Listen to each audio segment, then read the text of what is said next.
This channel does not promote any violent, harmful, or illegal activities. All content provided by this channel is meant for an educational purpose only.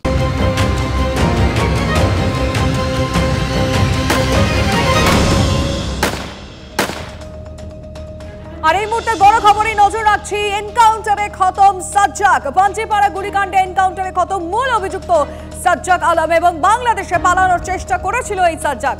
পুলিশের দাবি, প্রথমে ধরতে গেলে গুলি চালায় অভিযুক্ত, পাল্টা 3 থেকে 4টি গুলি চালায় পুলিশ। পেটে ও পায়ে গুলি লাগে সাজ্জাকের, জখম হয়েছে পুলিশও। গোয়ালপুকুরে পুলিশকে গুলি চালানোর ঘটনায় অভিযুক্ত সাজ্জাকের মাথার দাম ধার্য হয়েছিল 2 লক্ষ টাকা। এনকাউন্টারে সাজ্জাক খতম হলেও এখনো অধরা আব্দুল হোসেন। এই আব্দুলই অস্ত্র দিয়েছিল সাজ্জাক আলমকে। এখনো পর্যন্ত আব্দুলের কোনো খোঁজ নেই। অবশ্যই এই দিকটা যেমন নজর থাকবে আমাদের, কিন্তু তার মধ্যেও আমরা আরেকবার ডিজের বক্তব্য শুনবো, যেখানে তিনি বলেছিলেন কোনো ক্রিমিনাল একবার গুলি করলে পুলিশ কিন্তু 4 বার গুলি চালাবে। শুনুন আরো একবার।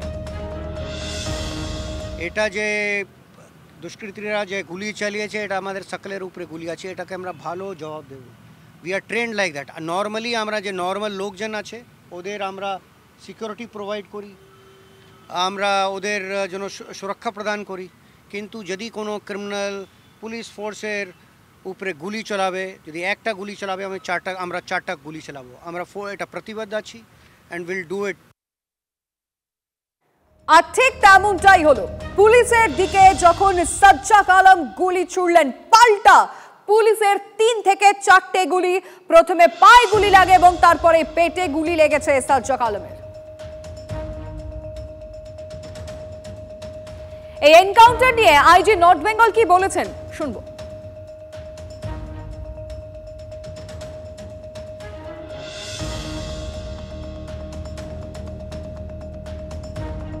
One Saज्जाक Alam, who is accused in the case of firing upon the police escort party under Panjipada outpost, was injured in exchange of firing with our police party. He was immediately rushed to the hospital where he succumbed to his injuries during the treatment. The incident happened near Shahapur area near Bangladesh border. The police had to resort to firing in self-defense, as when he was asked to surrender, he opened fire on the police party. এই মুহূর্তে রাজনৈতিক মহল থেকে আমরা সাধারণ মানুষ সকলেই encounter ইতিমধ্যেই কথা বলছেন। পাঞ্জিপাড়ায় গুলিকাণ্ডে এনকাউন্টারে খতম মূল অভিযুক্ত সাজ্জাক আলম। প্রথমে এই মুহূর্তে আমাদের রিপোর্টার একটু আগেই সুমন কল্যাণ ভদ্র যে কথা বলছিলেন, বিহারে পালানোর পরিকল্পনা থাকলেও বিহার পুলিশের তৎপরতার কারণে সে বিহারের দিকে যেতে পারেনি। পরবর্তীতে তার প্ল্যান চেঞ্জ করে বাংলাদেশের দিকেই যাওয়ার ছক কষেছিল সাজ্জাক আলম, কিন্তু তার সমস্ত পরিকল্পনা ভেস্তে যায় পুলিশের, অর্থাৎ পশ্চিমবঙ্গ পুলিশের তৎপরতা, এবং তারপরেই এনকাউন্টারে খতম সাজ্জাক আলম। রাজনৈতিক মহলে কে কি বলছেন শুনবো। দেখুন, ঘটনা এখনো আমরা স্পষ্টভাবে জানি না, কিন্তু এরকম যদি একজন অপরাধী, তাকে পুলিশ ধরতে গেছে এবং সে যদি পালিয়ে যেতে চায়, পুলিশ উপযুক্ত কাজই করেছে।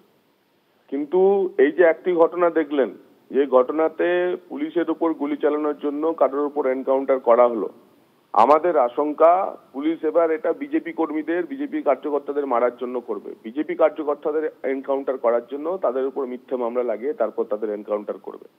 সামনে ভোট আসছে এবং এই মমতা বন্দ্যোপাধ্যায়ের নেতৃত্বে রাজীব কুমারের মতো পুলিশ বাহিনী জানে যে তারা অতীত হতে চলেছে তৃণমূল কংগ্রেস, যে জোড়া ফুলের ছাপ নিয়ে তারা কাজ করে।